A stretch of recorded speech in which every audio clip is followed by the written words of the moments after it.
I guess that is the end. That's the 4 examples I wanted to share with you all.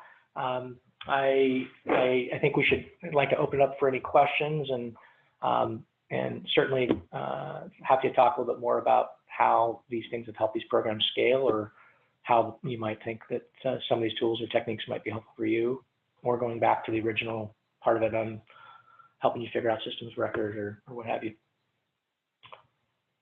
Thanks, Matt. I think that was great. And I think you only said geek like maybe 10 times. So. Oh, okay. That's good. We like geeks. They're all good. They're the new black. Know your place. Yes. No, they're good. Anyway, so I do have one question in queue right now. If anybody else has a question about any of the engagements that Matt shared about, we're more than happy to address those. So please ask. You can either do so via the Q&A or even the chat. You can do that as well. Either way, we can get your questions answered. And also, before I get to this question, a lot of the engagements that Matt talked about today, we do actually have more information on our website, case studies, and et cetera, and some that are in process. So please check or follow us on Twitter, or check out our blog, things of that sort. But the question for you, Matt, is our organization collects both long-term data sets, such as water quality, and short-term data sets like project implementation monitoring. However, we are limited in how we can use the data due to budget and time constraints. Do you have any recommendations on how best to get started? And if there's maybe one of the engagements you highlighted, if there's a story from that, that would be great. Sure. Yeah, I think that I don't want to scare anyone away from the goal of scaling out your program, thinking it needs to be of the size of the Columbia Habitat Monitoring Program, for example. There are, like I said, earlier, that the tools that we built for those clients are available in more abstracted, simpler forms, frankly, for programs of different sizes. But I think before even getting into tools, if you have a small program like that, I think going back to what I talked about to begin with, really slow down and spend some time thinking about who needs the information that you're collecting in your monitoring programs, and where's that information being created, and how many people need to be involved, and kind of walk through that matrix to help figure out where you should be at this point, or where you might want to be in a couple of years, because it's easy to overinvest in tools, and maybe that's a bad thing for me to say as a technologist, but we really do believe in finding a right size solution for conservation programs, and sometimes it's small adjustments that can help you scale up the program a little further.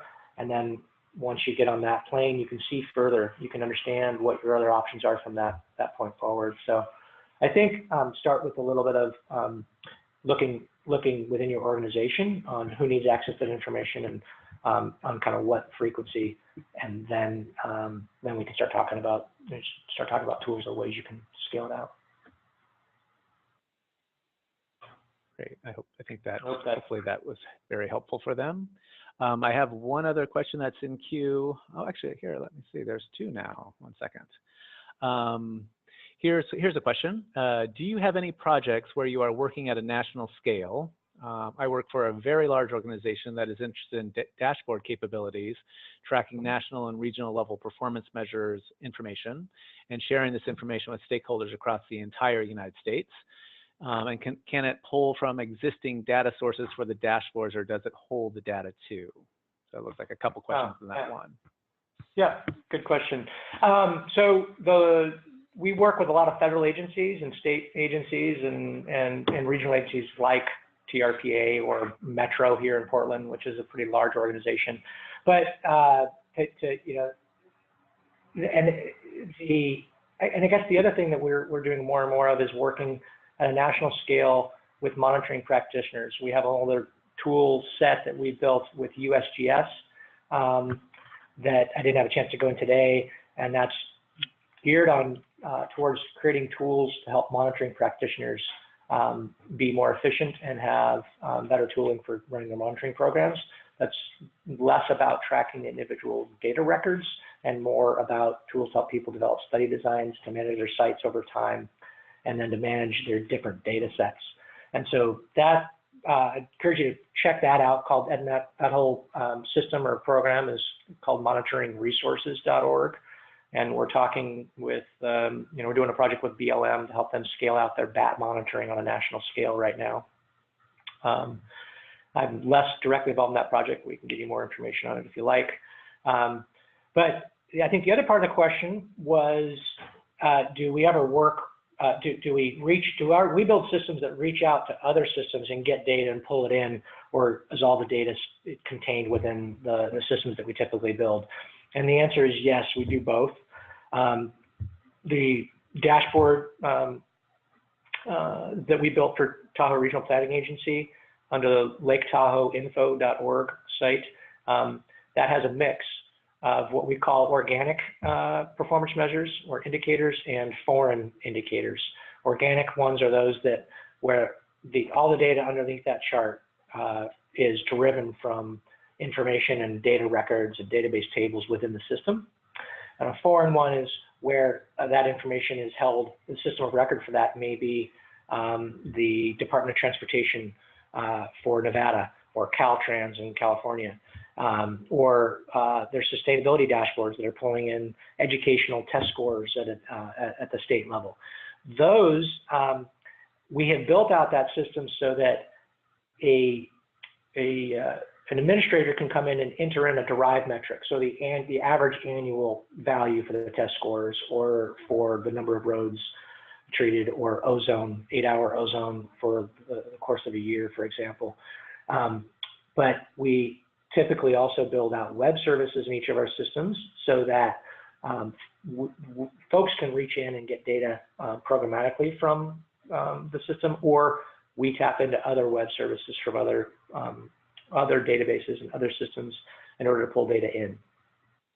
So we do both things, and the latter of leveraging external data sources that are already there is certainly, we're seeing more and more of that type of work, which is encouraging. It means we're not out there building yet another database, but we're leveraging the ones that are there and daylighting that information and making it available in different avenues. Great. And then also Merati with the global, the worldwide usage. Yeah, absolutely. We do a lot of work, I mentioned at the beginning, with the open standards for the practice of conservation, and that's work that Nature Conservancy has put a lot of effort in, as well as a lot of other global NGOs. And yeah, there's a global community that are using that tool set to both capture their theory of change and as well as track the results from different monitoring efforts and indicators in order to feed an adaptive management loop. Yeah, thanks for pointing that out, Damon. I lost sight of that for a second. Yeah, no problem. Before we have another question in queue, which I'm going to ask you, Matt. I do want to let everybody know that I am recording today's webcast, and I will be posting it to the Sitka website, and it'll also be kind of broken up into chapters. So if there's a certain area you'd like to share with colleagues or revisit, you can do so. And everyone who registered, who's on the call today, will get an email kind of letting you know that it's live. So another question that we have on queue, and thanks, Matt. There's Matt's contact information for future and reference. And we have another question here about the sage-grouse habitat calculator. Does the sage-grouse habitat calculator aggregate project-specific impacts once a project has been approved to the regional statewide scale? And then the second part of that is in what ways are regulators analyzing the data? I think I understand the question, and the answer is yes, it does aggregate, because what happens is someone submits a proposed disturbance. That submission date is critical because it is kind of a first in line program that they defined. So if landowner A submits something yesterday and landowner B submits something today, landowner B's impact takes into account the proposed disturbance from landowner A. And so that's all part of the density disturbance calculation. because they pull in both proposed or preliminary disturbances as well as existing disturbances that are on the landscape. And that's all kind of factored in, and it allows the program to manage the sage-grouse impact by sage-grouse area or zone, and also by BLM priority order. BLM priority area. And then the second part was about regulators, and that I think is a little bit to be determined, to be honest. What we have built out is a pretty robust system to collect all of the materials to support regulator requests. We identified regulators as a potential user of the system in our initial user task analysis that really focused the software project, the system project.